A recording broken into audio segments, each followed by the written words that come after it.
Good morning students, SBN online classes में आपका स्वागत है।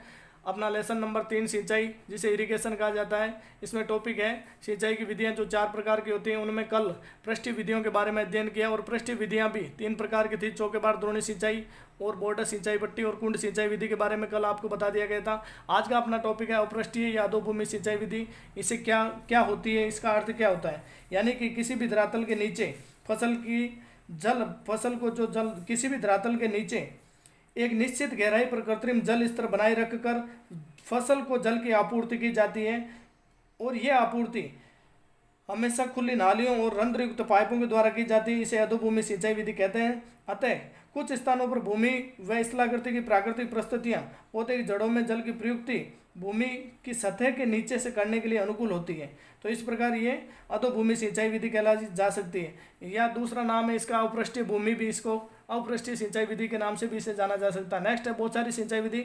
अतः बौछार के रूप में सिंचाई करना बौछारी सिंचाई विधि होती है सामान्य अर्थों में। और इसमें क्या होता है कि पानी को बौछार या वर्षा के रूप में वितरित किया जाता है। इस सिंचाई प्रणाली में पंप द्वारा मुख्य द्वारा शाखा पाइपलाइनों में पहुंचाया जाता है और ये शाखा लाइन पाइप होते हैं। उनके ऊपर राइजर के ऊपरी सिरे पर एक घूर्णी बौछार यंत्र, जिसे रोटेटिंग स्प्रिंगर हेड कहा जाता है, उनमें फुहार के रूप में फसल के ऊपर पानी गिरता है और इसे बौछार विधि के नाम से जाना जाता है। ये एक हुबहू वायुमंडल से जो बरसात होती है, उस बरसात यानी बादल से होने वाली बरसात का ही दूसरा कृत्रिम बरसात कह सकते हैं इसे।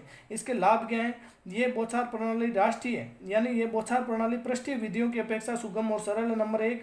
और मेड न होने पर भी यंत्रीकरण संभव है इसमें। और ये समस्त जमीनी जो फसलें हैं उनमें उगाने में काम आती है, जबकि पृष्ठ भूमि के कुछ भाग में मेड़ बनाने के ही काम आती है। ये हल्की और बलुई मृदाओं में जहाँ बार बार पानी देना पड़ता है वहाँ सबसे ज़्यादा कारगर होती है और खेत तक पाइपों से पानी पहुँचाया जाता है, तो रास्ते में इसमें जल का हास नहीं होता है और मृदा पर पपड़ी बनने की समस्या नहीं आती है।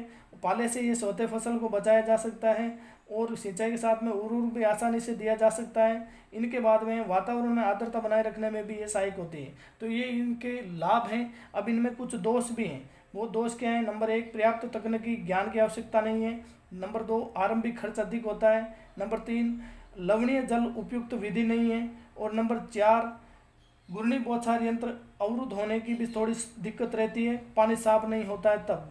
और नंबर 5, इसमें अधिक वायु होने पर जल वितरण पूर्ण रूप से समान नहीं हो पाता है, ये भी एक प्रॉब्लम होती है। इनके बाद में छोटे खेतों में लागत अधिक बैठती है और अधिक जल मांग वाली फसलों में ये ज़्यादातर कारगर साबित नहीं होती, जैसे गन्ना है, चावल है, उनमें ज़्यादातर पानी की आवश्यकता होती है। इनके बाद में नेक्स्ट है बूंद बूंद सिंचाई विधि। बूंद बूंद सिंचाई विधि क्या होती है? ये सबसे पहले तो इसका जो विकास है वो इजराइल नामक देश ने किया था और ये विधि हमेशा शुष्क और अर्ध शुष्क क्षेत्रों में जहाँ वर्षा कम होती है वहाँ पर, या मिट्टी बलुई है, या फिर वहाँ पर वाष्पन और वाष्पोत्सर्जन द्वारा जलहास अधिक होता है, वहाँ पर सबसे ज़्यादा ये रामबाण या अत्यंत उपयोगी कहा जा सकती है। अतः ड्रिप सिंचाई द्वारा प्रत्येक पौधे की जड़ के पास बूंद बूंद के रूप में जल टपकता है। इससे जड़ क्षेत्र में संतृप्त अवस्था बनी रहती है और पानी की कमी नहीं होती है। इस विधि के द्वारा उद्यानों में सब्जियां पकाई जाती हैं। पंक्तियों में बोई जाने वाली फसलें जैसे गन्ना है, कपास है आदि की सिंचाई अच्छी की जाती है और इन सब फसलों का उत्पादन भी बहुत अच्छा लिया जाता है।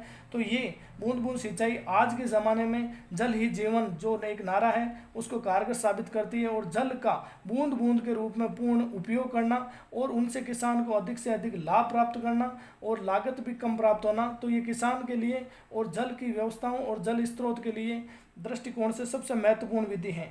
इसमें कुछ लाभ हैं, उन लाभ के बारे में बताएं। अतः पहला लाभ है जल उपयोग की दक्षता सबसे अधिक होती है। नेक्स्ट है कम पानी की आवश्यकता होती है। नंबर 3, बार बार सिंचाई करने से लवणों का निष्कालन हो जाता है। नंबर 4, सिंचाई हेतु कम मानव श्रम की आवश्यकता होती है। नंबर 5, कीट व्याधि की समस्या कम होती है क्योंकि पौधे के पास का वातावरण ज़्यादा आर्द्र नहीं हो पाता है। नंबर 6, सिंचाई के साथ साथ एक बार ही उर्वरक दिया जा सकता है। नंबर 8, पौधों के बीच सूखा रहने से खरपतवार की समस्या नहीं होती, जिससे किसान को बार बार निराई गुड़ाई ना करना पड़े और श्रमिक लागत कम होती है, वो उससे बचा जा सकता है। और नेक्स्ट है जो पौधे की जड़ों में पर्याप्त नमी होने से अच्छी उपज प्राप्त की जा सकती है। इनके बाद में इनके दोष क्या हैं?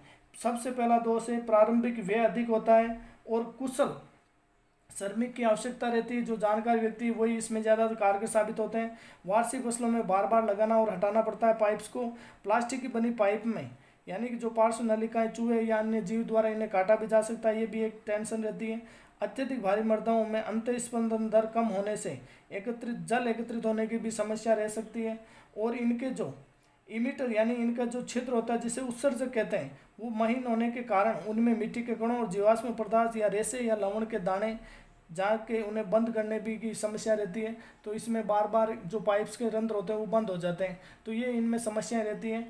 बच्चों, अपना सिंचाई जो इरिगेशन लेसन नंबर 3 कंप्लीट हो चुका है। आप इनके साथ साथ में नोट्स बनाते रहें और शॉर्ट नोट्स भी जो आपको लिखाए जा रहे हैं ये सीधे शॉर्ट नोट्स हैं और इनसे नोट्स बनाते रहें। आपके जब क्लासें सुचारू रूप से लॉकडाउन के बाद स्टार्ट होगी तो ये नोट्स चेक किए जाएंगे और यदि कोई किसी प्रकार की कोई कमी होगी और तो वो आपको क्लासों में और करवा दी जाएगी। इस प्रकार आप नियमित क्लास अटेंड करते रहें और इनका नियमित अध्ययन करते रहें। अतः पेरेंट्स से भी रिक्वेस्ट है कि आप अपने बच्चों पर थोड़ा ध्यान दें और बच्चों को लॉकडाउन के साथ में इनकी पढ़ाई की जो व्यवस्थाएं हैं उनको बराबर सुचारू बनाए रखने में हमारा सहयोग करें। All the best, best of luck.